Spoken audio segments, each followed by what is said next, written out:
नमस्ते दोस्तों, कोहनी तक हाथ जोड़ के नमस्ते। कुछ लोगों के मुंह में, उनकी जिह्वा पर ऐसी सिफत होती है कि वो कुछ भी बोल देते हैं और फिर पूरी दुनिया को सोचने के लिए मजबूर कर देते हैं।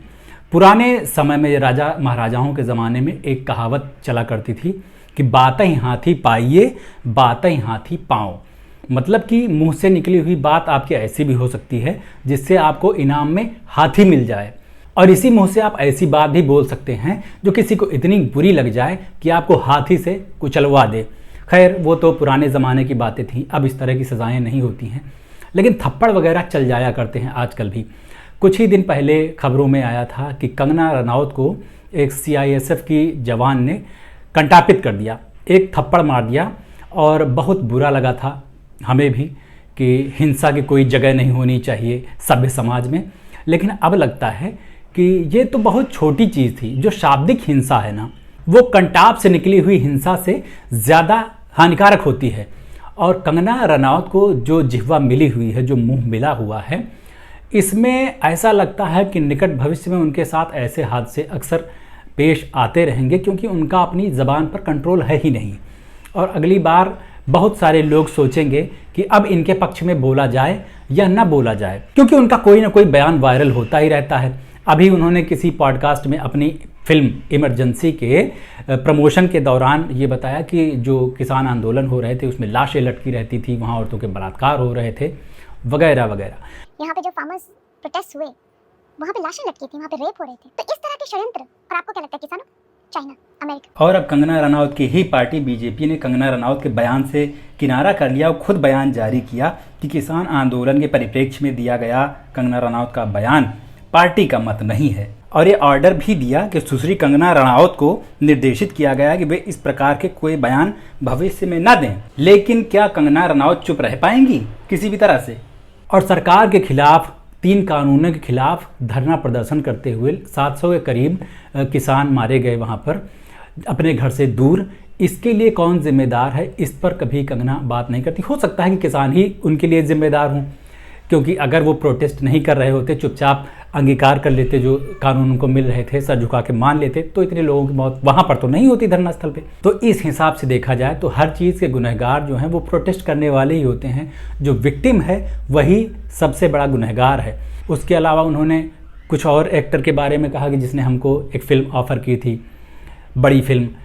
मुझे तो लगा कि ये यहीं पर रुक क्यों गई, बोल देते कि मुग़ल आज़म भी हमको ऑफ़र हुई थी, शोले में बसंती का रोल भी मुझे ही करने को मिला था, लेकिन मैंने मना कर दिया क्योंकि तब शायद मैं पैदा नहीं हुई थी या इतनी बड़ी नहीं थी कि फिल्म में काम कर पाऊँ। और भी जितने आइकॉनिक रोल्स हुए हैं हिस्ट्री में, वो सारे इनको मिलने वाले थे।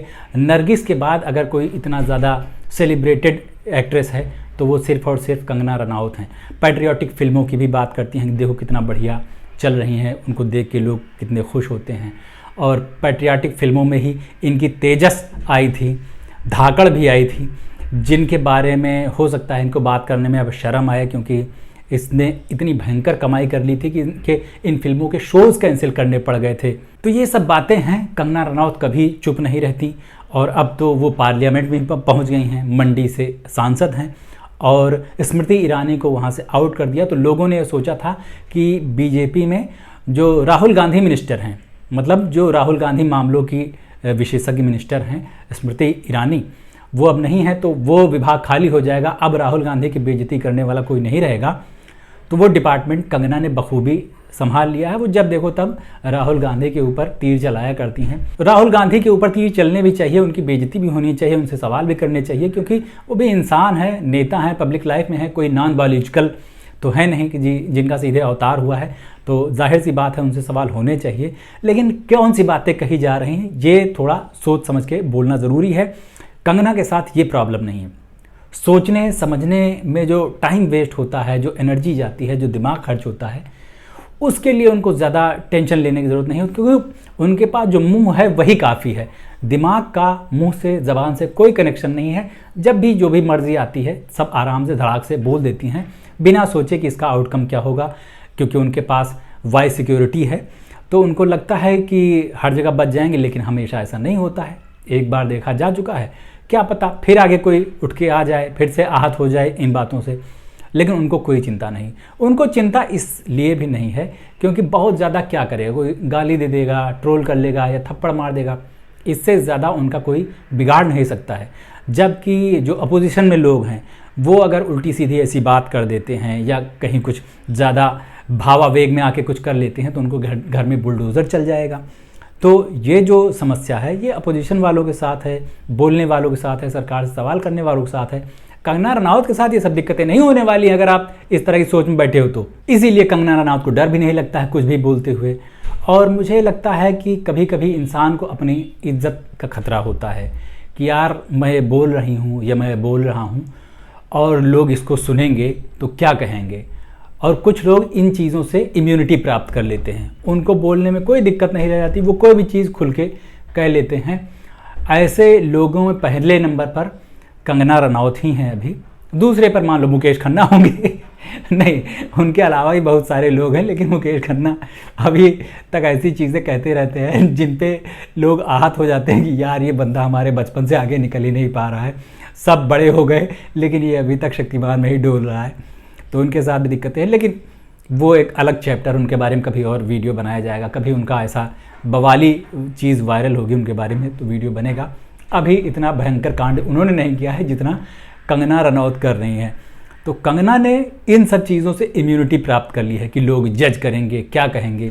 उनके हिसाब से 2014 में देश को आज़ादी मिली थी। ये अलग बात है कि इस बार उन्होंने 15 अगस्त बहुत अच्छे से सेलिब्रेट की, तिरंगा लहराया। इसके अलावा उनको ये भी गलतफहमी है कि देश में उनके अलावा सिर्फ अमिताभ बच्चन ऐसे हैं जिनको इतना ज़्यादा जनता का प्यार मिला है। अब तो खैर अमिताभ बच्चन को भी लोग नहीं छोड़ते हैं, उनके कमेंट सेक्शन में जाके ट्रोल करते रहते हैं।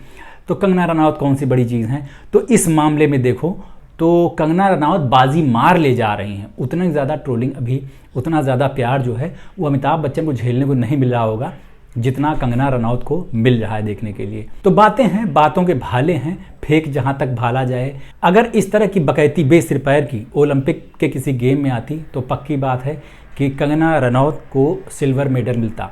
गोल्ड मेडल की किसको मिलता, ये बहुत ज़्यादा दिमाग लगाने की ज़रूरत नहीं। हाँ, मैं देख पा रहा हूँ आप लोगों ने गेस कर लिया है। उसका नाम नहीं लिखेगा और कोई नाम लिखेगा नहीं। कमेंट में अगर किसी की हिम्मत है तो नाम लिख के दिखाओ किसको बकैती वाला गोल्ड मेडल मिल सकता है, बताना ज़रूर। और बकैती की हमारी खेती भी इसी तरह चलती रहेगी, हमारे सत्संग जो हैं वो भी इसी तरह चलते रहेंगे। हमेशा रोज़ किसी न किसी पावरफुल आदमी के ऊपर कुछ ना कुछ सटायर, कुछ ना कुछ व्यंग हमारी तरफ से आता रहेगा। कई लोग पूछते हैं कि ट्रोलिंग में और व्यंग में क्या फ़र्क होता है। तो जो सोशल मीडिया पे ट्रोलिंग होती है, बड़े बड़े लोग करते हैं, वो होती है कमज़ोर के ख़िलाफ़। जो जिनके हाथ में कुछ पावर नहीं है, छोटे मोटे कुछ काम करते हैं तो उनकी भयंकर ट्रोलिंग होती है। जिनकी फैन फॉलोइंग अच्छी है, जिनके हाथ में सत्ता है, जो पावर में है, उन लोगों के ऊपर जो कहा जाता है उसको व्यंग कहा जाता है, उसको सटायर कहा जाता है। तो ये जो बारीक अंतर है वो आप समझ लीजिए। कंगना रनौत किस में आती हैं ये भी आपको अच्छे से समझ में आ गया होगा। कैसा लगा आपको आज का सत्संग बताना ज़रूर नीचे कमेंट करके। मेरे इस चैनल को सब्सक्राइब कर लीजिए। अभी चलते हैं, लौट के मिलते हैं। नमस्ते।